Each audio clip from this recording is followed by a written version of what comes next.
పీఆర్సీపై శాసన మండలిలో మాటల యుద్ధం నడిచింది. గత ప్రభుత్వం 5 ఏళ్లలో ఉద్యోగ వ్యవస్థను భ్రష్టు పట్టించిందని మంత్రి పయ్యావుల విమర్శించారు.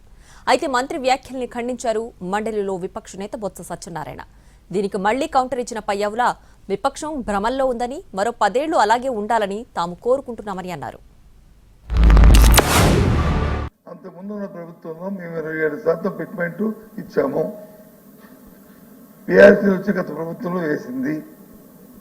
ఈ ప్రభుత్వంలో మీరు ఏమైనా పీఆర్సీ నుంచి ఇమ్మీడియట్ వేస్తారా, ఫిట్మెంట్ ఏమైనా ఇవ్వదలుచుకున్నారా ఆలోచన ఉన్నదా? ప్రజలు ఎందుకు వేశారు ఓటు, ఎందుకు గెలిపించారు, ఇటు ఎందుకు మీరు అటు ఎందుకు పెట్టారు అనేది త్వరలో తెలుస్తుంది అధ్యక్ష. ఒక్కోసారి కొన్ని ఆవేశాలకు, కొన్ని అలవాటు, కొన్ని వారికున్న అత్యుత్సాహంగా ఇచ్చిన వాళ్ళు చూపెట్టిన ప్రలోభాలకు లొంగి చేయొచ్చు అధ్యక్ష. వాళ్ళు అట్లాంటి భ్రమల్లోనే ఉండాలని మేము కోరుకుంటాం.